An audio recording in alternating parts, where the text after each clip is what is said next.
Alright, so I thought I'd do a quick video.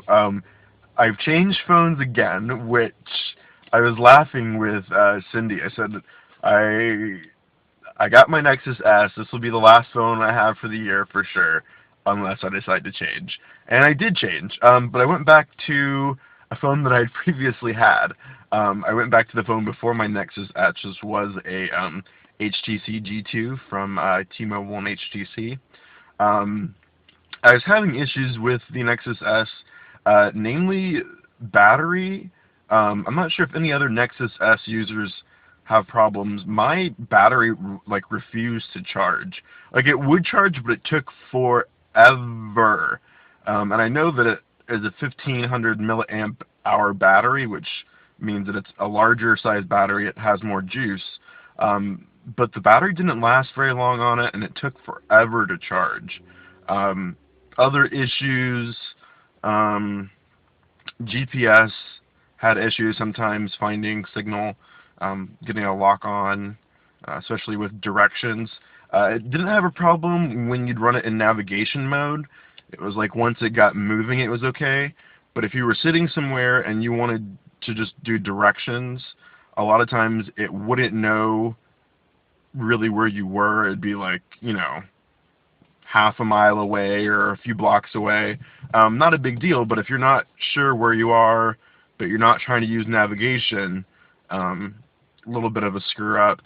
And also, the on-screen keyboard, I thought I'd get used to it after like a week or two of use, but I really didn't. The keys are weird in Gingerbread. They're slightly smaller, they're more separated, but I was making a lot of mistakes, some of which weren't being caught by autocorrect. So that was an issue, just some usability stuff. And I didn't really like the build quality. The back is a flimsy plastic. The G2, it's kind of soft touch plastic with metal accents. It's significantly heavier. It weighs 6-point-something ounces compared to 4-point-something ounces. So it is heavier if you're doing a whole lot of like holding it for video or something. The G2 will feel like a heavier phone, but it also feels more substantial. I don't feel, the battery access door is great, whereas with the Galaxy S or the Nexus S, you're trying to like pry it off the back. There's also, you can swap memory cards in the G2. So I think Gingerbread is great, the software itself. I don't like the keyboard implementation, but I do like the overall refined look. The updated copy and paste of Gingerbread is great. But when it came down to like day-to-day phone usage, not so thrilled with it, and so I took it back. Also, you can't do a T-Mobile handset protection, so I was having to sign up for the Best Buy $10 a month, which doesn't cover lost or stolen phones, only damaged phones. So that's almost twice as much per month for handset insurance than I would pay through T-Mobile. So I went ahead and went back to the G2, which I like. And this one, I'll have to do a video later. This one does not have the hinge problem. So it seems as though with some G2s, like the first model I had, the sliding keyboard, if you tilted it at like an angle, the keyboard would slam shut, just because of the way the hinge is designed. This one doesn't do that. It feels a whole lot tighter when you flip the keyboard out. Also, the keys seem to feel, they're not as long of a throw when you press them. So I'm not sure if HTC went back and kind of did some manufacturing tweaks, kind of mid-cycle. But this G2 feels even more solid than the first one, which was already a really solid phone. So now I'm just hoping that HTC, Google, and T-Mobile will get together and get a Gingerbread update here out quickly for the G2. Like I said before, it's pretty much a stock device, so there really shouldn't be a whole lot of porting issues. But yeah, so anyways, Nexus S, I mean, it's still a good phone. If you are wanting to be on the cutting edge of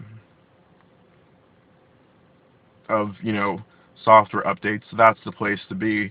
But I think going with a G2, which is a stock device, or older users of the stock Android Droid on Verizon, software updates shouldn't take that long. And you know, critical security patches should be rolled out ASAP, no matter what kind of phone you're using.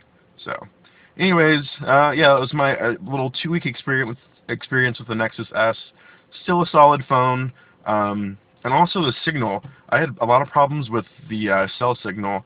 Like I said before, the Nexus S wasn't running a chip capable of the fastest T-Mobile network speeds. The G2 is. It runs full HSPA plus 14.2 megabits per second.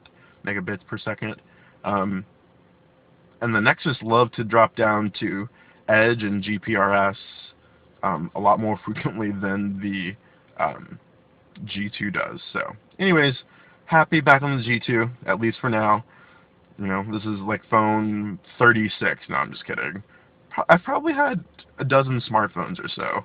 I've pretty well sampled everything that there is to be offered. The only thing I haven't done is a BlackBerry or a Windows mobile phone. I've really stuck to Android, MIMO, iOS, and I played with Symbian phones. My parents both have S60 phones. So, anyways, that's it for now. Talk to you guys later.